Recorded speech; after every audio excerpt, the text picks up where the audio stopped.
Mi trabajo era borrar personas del sistema, pero hubo uno que no desapareció. Trabajo desde casa. Lo que hago no tiene nombre oficial. Me contrataron por Telegram. Paga bien, en dólares, sin preguntas.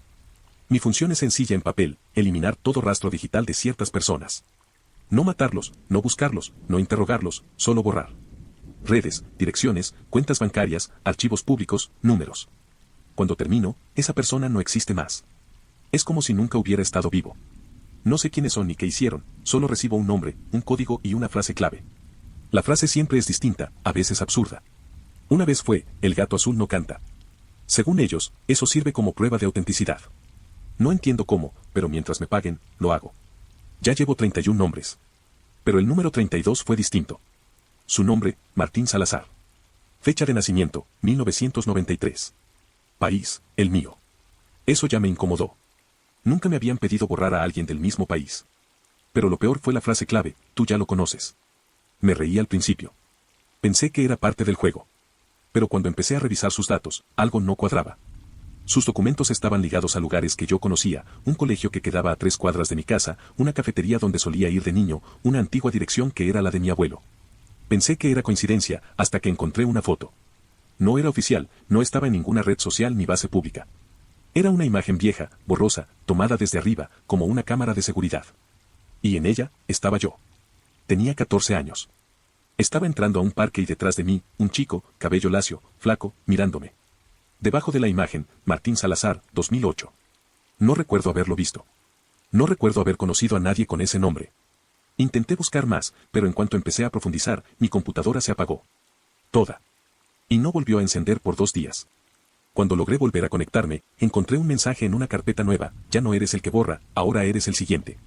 Intenté contactar a quien me contrataba, silencio total. Y luego, una carta impresa llegó a mi puerta, sin remitente. Solo una foto, yo hoy en mi departamento, tomada desde la ventana, y detrás de mí, alguien de pie, cabello lacio, mirándome. No sé quién es Martín, no sé qué hice, pero algo me dice que esta vez borrar no será suficiente. Lo primero que hice fue reírme. No porque fuera gracioso. Fue esa risa nerviosa que te sale cuando tu cerebro no alcanza a procesar que algo malo está pasando. Me quedé sentado en el suelo de mi sala con la foto entre las manos, mirando mi propia espalda en la imagen, mi escritorio, mi silla, mi taza de café, mi ventana, y esa figura detrás de mí. La foto no tenía más de 1 hora. La taza de café seguía ahí. La silla seguía ahí. La ventana seguía cerrada. Pero yo ya no estaba solo. Me levanté de golpe y revisé todo el departamento. La cocina. El baño. El closet. Debajo de la cama, como si tuviera 5 años otra vez. Nada. Nadie. Solo el sonido del refrigerador y mi respiración sonando demasiado fuerte. Luego vi algo que no había notado. En la foto, detrás de mí, Martín no estaba tocando el piso. Sus pies se veían apenas, borrosos, como una mancha oscura.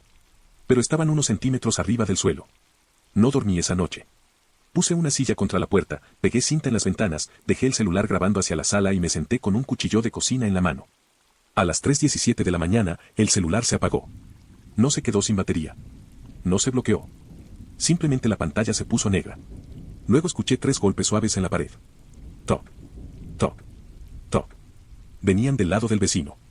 Yo vivo solo en un departamento pequeño. Del otro lado de esa pared está el departamento 4B. Ahí vivía una señora llamada Teresa, una mujer mayor que siempre dejaba comida para los gatos de la calle. Digo vivía porque llevaba 3 semanas sin verla. Pensé que se había ido con su hija. Los golpes volvieron. Toc. Toc. Toc. Me acerqué a la pared sin hacer ruido. Pegué el oído. Al principio no escuché nada. Luego una voz de hombre susurró desde el otro lado. No abras la puerta cuando toquen. Me quedé congelado. La voz no era fuerte. No sonaba amenazante. Sonaba cansada. Como si alguien estuviera hablando después de no haber dormido en años. ¿Quién eres?, pregunté, apenas moviendo los labios. Silencio. Después, la misma voz dijo. Tú ya me borraste una vez. Di un paso atrás. Y entonces alguien tocó mi puerta. 3 golpes. Toc. Toc. Toc. No abrí. Me quedé inmóvil, mirando la puerta, con el cuchillo temblando en mi mano. Pasaron 10 segundos. 20. 1 minuto. Luego escuché una voz desde el pasillo. Era mi voz. Abre. Ya sé que estás ahí. Se me fue el aire. Era exactamente mi voz. Mi tono. Mi forma de arrastrar la S cuando estaba nervioso. Hasta mi manera estúpida de reírme al final de una frase. No seas ridículo, dijo mi voz desde afuera. Solo quiero hablar. La pared volvió a sonar. Toc, toc, toc. Y la voz del 4B susurró. No es él. Todavía no. No entendí esa frase hasta mucho después. Me quedé ahí hasta que amaneció. Cuando por fin salió el sol, abrí la puerta con cuidado. En el pasillo no había nadie. Pero en el piso, frente a mi departamento, había una hoja doblada. No quería recogerla. Pero lo hice. Adentro había una lista. 31 nombres. Los 31 nombres que yo había borrado. Los reconocí al instante. No porque me importaran.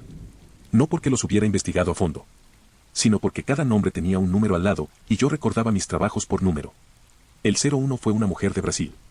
El 08, un empresario de Canadá. El 17, un chico de Corea. El 25, una doctora de España. Pero había algo peor. Al lado de cada nombre había una palabra escrita en rojo. Devuelto. Devuelto. Devuelto. Todos decían lo mismo. Excepto el número 32. Martín Salazar. Al lado de su nombre decía. Pendiente. No fui al 4B de inmediato. Me tomó media hora juntar valor. Cuando por fin caminé hasta la puerta de Teresa, noté que no había tapete. Antes tenía uno con flores. Tampoco estaba la maceta de la entrada. Toqué. Nada. Toqué otra vez. La puerta se abrió sola. El departamento estaba vacío. No vacío como se mudaron. Vacío como si nunca hubiera vivido nadie ahí. Sin muebles, sin polvo, sin olor, sin marcas en las paredes. Solo concreto, ventanas cerradas y una bombilla colgando del techo. Pero en medio de la sala había una silla. Y sobre la silla, una carpeta amarilla. No tuve que abrirla para saber que era para mí. Adentro había documentos impresos. No eran de Martín. Eran míos. Mi acta de nacimiento. Mi CURP. Fotos de mi credencial. Estados de cuenta. Capturas de mis correos. Historial de compras. Mis rutas más frecuentes. Conversaciones antiguas con mi mamá. Mensajes que yo había borrado hacía años. Y al final, una hoja con un título. Protocolo de sustitución, sujeto 33. Sujeto 33. Yo. Leí la primera página con la garganta cerrada. Decía que la eliminación digital no era el final del proceso. Era el primer paso. Cuando alguien era borrado por completo, el sistema lo clasificaba como disponible. Sin registros, sin cuentas, sin historial, sin identidad verificable. Una persona sin huellas no podía reclamar que existía. Después venía la sustitución. No entendí todo. Había palabras raras, códigos, frases partidas. Pero la idea era clara, alguien ocupaba el lugar de la persona borrada. No físicamente al principio. Primero aparecían pequeños errores. Un rostro desconocido en una foto vieja. Un recuerdo que nadie más compartía. Un nombre que empezaba a aparecer en documentos familiares. Una llamada de alguien que decía conocerte aunque tú no lo recordaras. Luego el sistema corregía la realidad. La persona original se volvía inconsistente. Y la nueva versión ocupaba su sitio. Vomité en el fregadero del departamento vacío. No porque entendiera todo, sino porque entendí suficiente. Yo no había borrado personas. Había abierto espacio para que otras entraran. Cuando regresé a mi departamento, mi computadora estaba encendida. Yo no la había prendido. La pantalla mostraba Telegram. Tenía un mensaje nuevo del contacto que me contrataba. El nombre del contacto siempre había sido una sola letra, M. Durante años nunca me pareció importante. Ahora la M parecía una burla.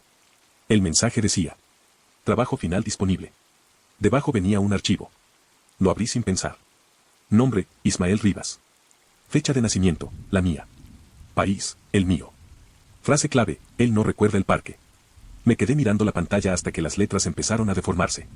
Luego llegó otro mensaje. Bórrate tú o lo hará Martín. Apagué la computadora de golpe. Pero el mensaje siguió apareciendo. Primero en el celular. Luego en la televisión apagada. Luego en el microondas. En cualquier superficie negra del departamento, como si la frase estuviera detrás de todo, esperando a que algo reflejara luz. Bórrate tú o lo hará Martín. No sé cuánto tiempo pasó antes de que llamara a mi madre. Contestó al tercer tono. Bueno. Mamá, necesito preguntarte algo raro. ¿Otra vez con tus cosas de computadora? Su voz me calmó un poco. Sonaba normal. Cansada, pero normal. ¿Te acuerdas de alguien llamado Martín Salazar? Hubo silencio. No un silencio de estoy pensando. Un silencio de acabas de decir algo que no debías. ¿Mamá? Escuché cómo respiraba. ¿Quién te dio ese nombre? Se me heló la sangre. ¿Lo conoces? Ismael, dime quién te dio ese nombre. Mamá, ¿quién es? Ella bajó la voz. No hables de eso por teléfono. Colgó. 10 minutos después me mandó un mensaje. Ven a la casa de tu abuelo. No traigas tu celular. La casa de mi abuelo estaba abandonada desde que murió. Nadie quería venderla porque mi mamá decía que todavía había cosas que arreglar. Yo siempre pensé que se refería a papeles. Ahora entendía que quizá no hablaba de papeles. Antes de salir, abrí el closet para cambiarme. Martín estaba dentro. No grité. Mi cuerpo no reaccionó al principio. Fue como si todo mi sistema se apagara. Él estaba de pie entre mis chamarras, flaco, pálido, con el cabello lacio cayéndole sobre la frente. No parecía un fantasma. Ese fue el peor detalle. Parecía una persona real. Demasiado real. Tenía mi sudadera gris puesta. La misma que yo estaba buscando. No vayas, dijo. Su voz era la misma que había escuchado en el 4B. ¿Qué eres? Él inclinó la cabeza. La primera cosa que borraste sin saberlo. Yo nunca te borré. Ni siquiera te conozco. Martín sonrió apenas. Ese es el punto. Se dio un paso hacia mí. Yo retrocedí. ¿Qué quieres? Lo mismo que tú, dijo. Existir. Parpadeé. Y desapareció. No como en una película. No con humo ni luces. Simplemente mi closet estaba vacío otra vez. Salí del departamento sin celular, sin computadora, sin nada más que mi cartera y las llaves. Durante todo el camino sentí que alguien caminaba detrás de mí. Cada vez que volteaba, no había nadie. Pero en los reflejos de las tiendas, en las ventanas de los coches, en los vidrios del metro, veía una silueta delgada justo a mi espalda. Cuando llegué a la casa de mi abuelo, mi mamá ya estaba ahí. No estaba sola. Había un hombre sentado en la sala. Tendría unos 60 años, traje oscuro, manos cruzadas sobre un bastón. Lo reconocí de inmediato, aunque nunca lo había visto en persona. Era el licenciado Ortega. El hombre que años atrás ayudó a mi familia con los papeles de la casa de mi abuelo. Y el mismo nombre que había aparecido como contacto secundario en varios archivos de las personas que borré. Siéntate, Ismael, dijo mi mamá. No, respondí. Primero dime quién es Martín. Mi mamá empezó a llorar. El licenciado suspiró. Tu madre hizo lo que pudo. No le hable como si yo no estuviera aquí. Él me miró con una calma que me dio rabia. Martín Salazar era tu hermano. Sentí que el piso se hundía. No tengo hermanos. Ya no, dijo él. Mi mamá se tapó la boca. ¿Qué significa ya no? Nadie respondió. Grité. ¿Qué significa? Mi mamá se levantó, fue a una habitación y regresó con una caja de zapatos. La puso frente a mí. Adentro había fotos viejas. Fotos de cumpleaños. Fotos en la escuela. Fotos en el parque. En todas estaba yo. Y en varias, a mi lado, estaba Martín. Más chico que yo por un año. Cabello lacio. Flaco. Sonrisa tímida. En una foto estábamos los dos con uniforme escolar. Yo tenía el brazo alrededor de su cuello. En otra estábamos en una cafetería comiendo helado. En otra, frente a la casa de mi abuelo, sosteniendo una pelota. No recordaba ninguna. Pero mi cuerpo sí. Eso fue lo horrible. Al ver las fotos, sentí nostalgia. Una tristeza sin memoria. Como cuando escuchas una canción de tu infancia pero no sabes dónde la oíste. ¿Qué le hicieron? Pregunté. Mi mamá negó con la cabeza. Yo no sabía que iba a pasar así. El licenciado habló. Tu abuelo trabajaba para una organización que estudiaba inconsistencias civiles. Personas que aparecían en registros sin origen claro. Gente que no tenía acta, pero tenía recuerdos. Familias que juraban conocer a alguien que no existía en ningún archivo. Al principio creíamos que eran errores burocráticos. ¿Y luego? Luego descubrimos que no eran errores. Eran reemplazos. Me reí, pero me temblaba la voz. No entiendo nada. El licenciado se inclinó hacia mí. La realidad no es tan sólida como creemos. Depende de registros. De testigos. De memoria. De sistemas. Antes, una persona existía porque otros la recordaban. Ahora existe porque los sistemas la validan. Si borras lo suficiente a alguien, la realidad empieza a buscar con qué llenar ese hueco. Eso no tiene sentido. No tiene que tenerlo para funcionar. Mi mamá sacó una foto más. Era la del parque. La misma que yo había encontrado. Yo entrando. Martín detrás. Ese día te perdiste, dijo ella. Tenías 14 años. Martín 12. Fueron al parque y solo regresaste tú. No recuerdo eso. Porque él pidió que lo olvidaras. La miré. ¿Qué? Mi mamá lloraba más fuerte. Martín no desapareció por accidente. Te salvó. El licenciado tomó la palabra. Ese parque era un punto de cruce. No físico. Administrativo. La organización lo usaba para probar sustituciones. Tu abuelo intentó denunciarlos. Por eso fueron por tu familia. ¿Quiénes? Los que te contrataron. Me quedé callado. Querían borrar a uno de ustedes para demostrar que podían insertar a otra persona en una familia real. Te eligieron a ti. Me faltó el aire. Pero sigo aquí. Porque Martín intercambió su lugar contigo. Miré las fotos. Mi hermano. Mi hermano que no recordaba. Mi hermano que me miraba desde el pasado. ¿Cómo puede alguien intercambiar eso?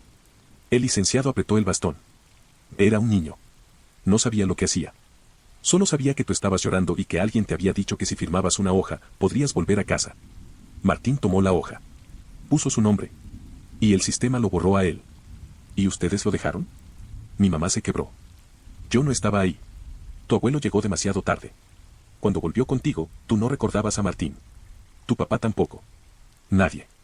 Solo tu abuelo y yo podíamos verlo en fotos por momentos. A veces aparecía. A veces no. Con los años, hasta las fotos cambiaron. Pero tú sí lo recordabas. Porque una madre no olvida igual que una computadora. No dije nada. No sabía qué sentir. Rabia. Culpa. Miedo. Todo al mismo tiempo. Entonces, ¿por qué me contrataron a mí? Pregunté. ¿Por qué hacerme borrar a otras personas? El licenciado bajó la mirada. Y ahí supe que venía algo peor. Porque tú eras compatible. ¿Compatible con qué? Con el proceso. Fuiste marcado de niño. El sistema intentó borrarte primero. Aunque Martín tomó tu lugar, quedó una especie de permiso abierto sobre tu identidad. Podías acceder a registros que otros no. Podías borrar sin dejar residuos. Por eso te encontraron. ¿Y usted cómo sabe tanto? Mi mamá dijo. Tu abuelo no murió de un infarto. El licenciado cerró los ojos. Tu abuelo descubrió la lista original. 33 sujetos. Martín era el 32. Tú eras el 33. Él intentó esconderte. Yo prometí ayudarlo. Pero no lo hizo. El silencio fue respuesta suficiente. Me levanté. Usted está con ellos. Mi mamá me miró sorprendida. El licenciado no negó nada. Estaba. ¿Estaba? Nadie sale de esto. En ese momento, todas las ventanas de la casa se cerraron de golpe. Mi mamá gritó. Las luces parpadearon. Y una voz sonó desde la cocina. Eso es mentira. Martín apareció en el umbral. Mi mamá se quedó inmóvil. Lo vio. Por primera vez, lo vio completo. Martín, susurró. Él no la miró con ternura. La miró como se mira una puerta cerrada durante muchos años. Mamá. Ella dio un paso hacia él. Martín retrocedió. No, dijo. No ahora. El licenciado se puso de pie con dificultad. No deberías poder manifestarte así. Martín sonrió. No debería existir. Y mírame. Entonces pasó algo que todavía sueño. La cara del licenciado empezó a cambiar. No como una transformación monstruosa. Fue más sutil. Su rostro se desenfocó. Por un segundo parecía más joven. Luego más viejo. Luego otro hombre. Luego una mujer. Luego nadie. Como si la realidad no pudiera decidir quién era. Martín levantó una mano. Él no trabaja para ellos, dijo. Él es ellos. El licenciado cayó de rodillas. Mi mamá me agarró del brazo. Ismael, vámonos. Pero yo no podía moverme. Martín me miró. Te usaron porque necesitaban que terminaras la lista. 31 personas borradas por ti. Yo era el 32. Tú eres el 33. ¿Qué pasa cuando terminan? Se abre una puerta. ¿Para quién? Martín miró al licenciado. Para los que no nacieron. El licenciado empezó a reír. Su risa sonó como varias voces al mismo tiempo. No somos monstruos, dijo. Somos posibilidades. Vidas que nunca ocurrieron. Hijos que no nacieron. Personas que fueron evitadas por accidentes, decisiones, abortos espontáneos, guerras, enfermedades, cambios mínimos. La realidad nos negó, pero ahora podemos entrar. ¿Matando gente? Dije. Reemplazando desperdicios. Martín se lanzó contra él. No lo tocó. Apenas se acercó y el cuerpo del licenciado se dobló como papel mojado. Las luces explotaron. Mi mamá gritó. Yo caí al suelo cubriéndome la cara. Cuando levanté la mirada, el licenciado ya no estaba. Solo su traje vacío. Y dentro del traje, un montón de hojas impresas. Todas tenían mi nombre. Martín estaba de pie en medio de la sala. Respiraba con dificultad, aunque yo no sabía si necesitaba respirar. No puedo detenerlos mucho tiempo, dijo. ¿Qué quieren de mí? Que termines lo que empezaste. ¿Borrarme? No. Borrarme a mí. Mi mamá gritó. No. Martín la miró. Si yo sigo pendiente, el proceso sigue abierto. Si Ismael me borra por completo, se cierra la lista. Nadie entra. Nadie lo reemplaza. Pero desaparecerías, dije. Martín sonrió triste. Eso ya pasó. No supe qué responder. Hay culpas que llegan tarde, pero llegan con todo el peso acumulado de los años. Yo no recordaba a Martín, pero él había perdido su vida por mí. Y ahora me estaba pidiendo que terminara de quitársela. Tiene que haber otra forma, dije. La hay. La voz no vino de Martín. Vino de mi mamá. La miramos. Ella estaba de pie junto a la caja de fotos.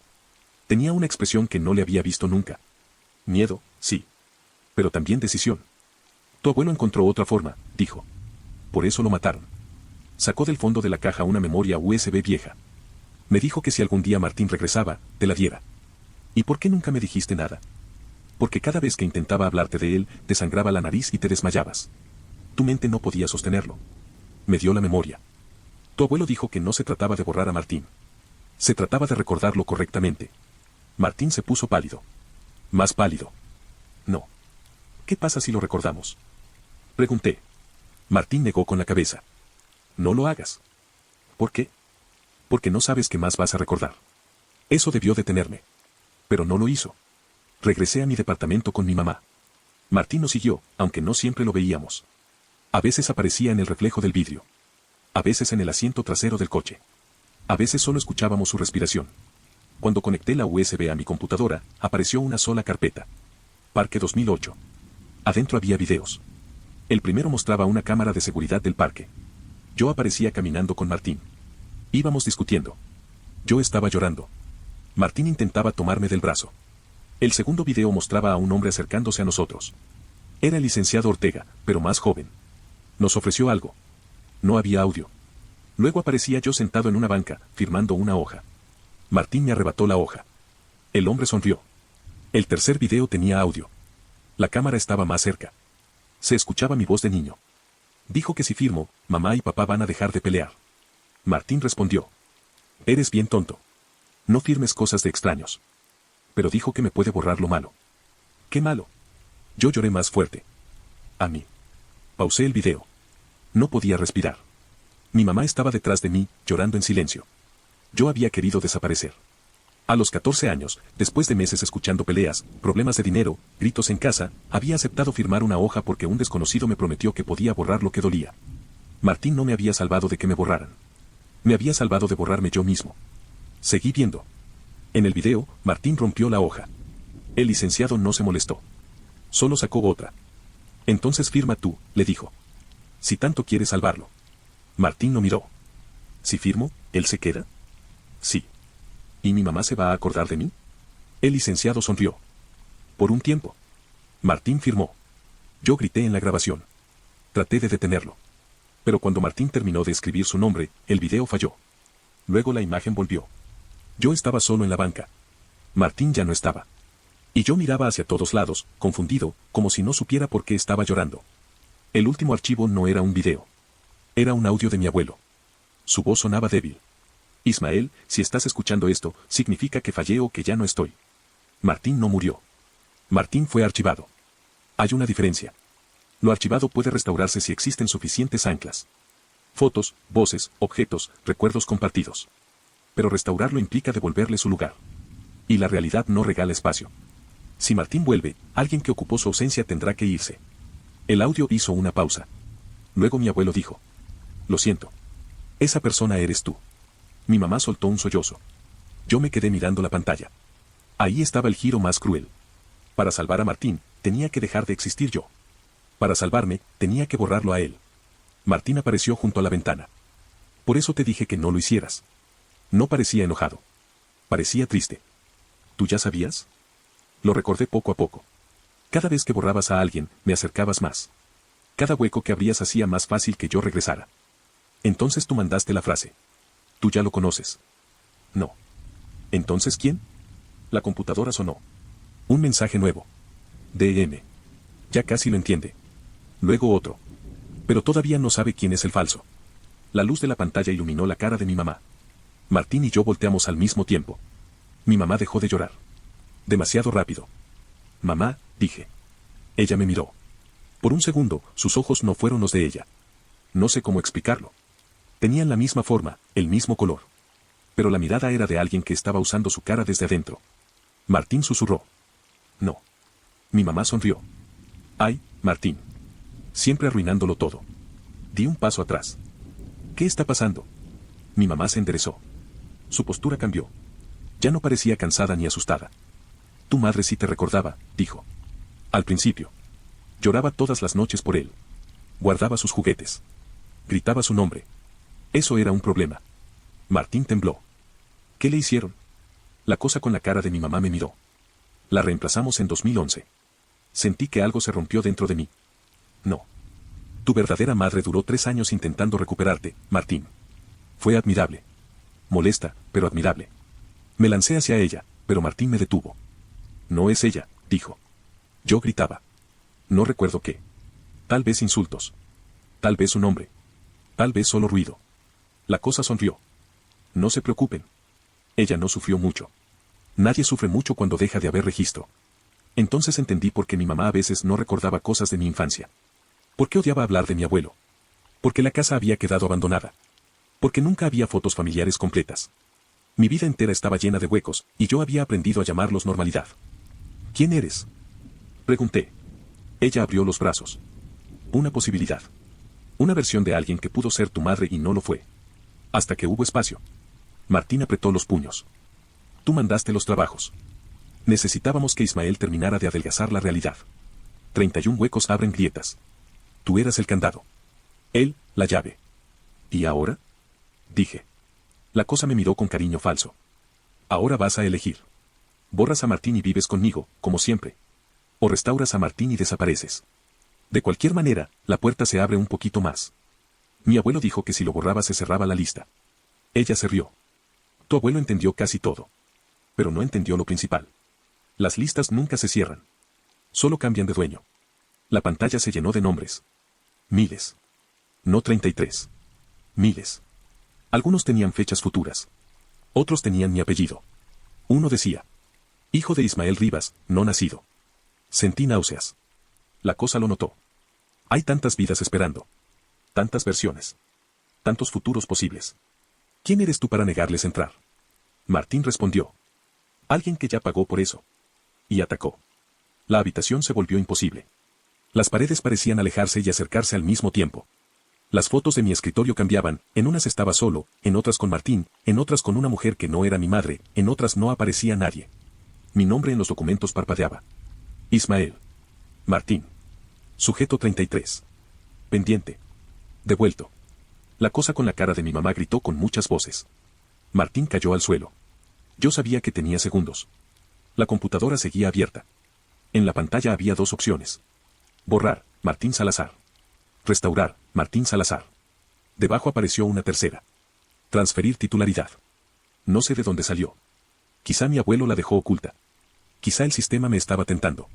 Quizá la realidad también quería sobrevivir. Hice clic. Pidió un nombre. La cosa levantó la mirada. No te atrevas. Martín gritó. Ismael, no. Pero no escribí mi nombre. Escribí el nombre del licenciado Ortega. La pantalla parpadeó. Titularidad inválida. Sujeto no estable. La cosa empezó a reír. Entonces entendí. Necesitaba un nombre estable. Alguien con registros. Alguien que existiera en documentos, recuerdos y sistemas. Miré a la cosa con la cara de mi madre. ¿Cuál era tu nombre antes de robarle la vida? Por primera vez, dejó de sonreír. No tengo. Entonces no existes. Escribí. Madre de Ismael Rivas. La pantalla aceptó.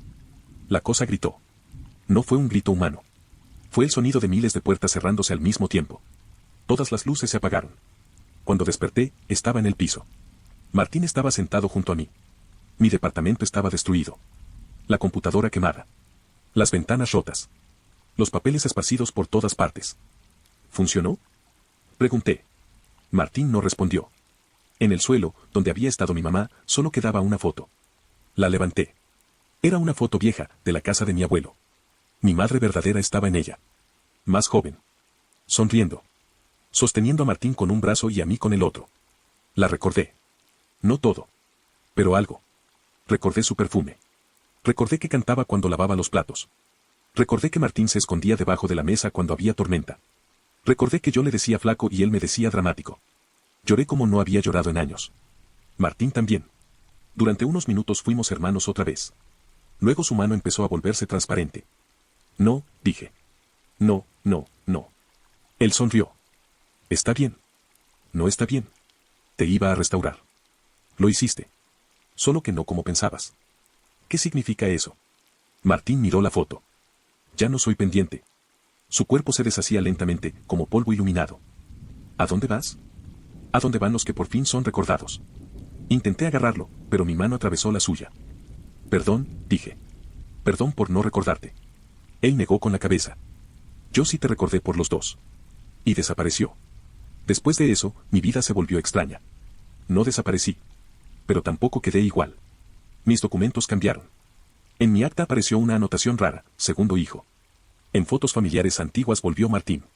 Algunos vecinos comenzaron a preguntarme, confundidos, si mi hermano no vivía conmigo antes. Mi tía me llamó llorando porque había encontrado una caja con juguetes de un niño que no recordaba haber conocido, pero cuyo nombre le rompía el corazón. La realidad estaba corrigiéndose. No completa. Pero lo intentaba. Encontré también registros de mi madre verdadera. No todos. Lo suficiente para saber que existió. Lo suficiente para poner flores en una tumba que antes no tenía nombre. Y mi trabajo, obviamente, terminó. Telegram desapareció. Las cuentas donde me pagaban se vaciaron. Mi computadora quedó inservible. Durante semanas pensé que todo había acabado. Hasta ayer. Ayer recibí una carta sin remitente. Por un momento creí que iba a encontrar otra foto tomada desde mi ventana. Pero no. Adentro había una hoja con un solo nombre. El mío. Debajo decía: Ismael Rivas, estado, inconsistente. Y más abajo, una frase clave. Martín no era el último. No sé quién envió la carta. No sé cuántas posibilidades siguen intentando entrar. No sé si mi nombre seguirá siendo mío mañana. Pero ahora recuerdo a mi hermano. Recuerdo a mi madre.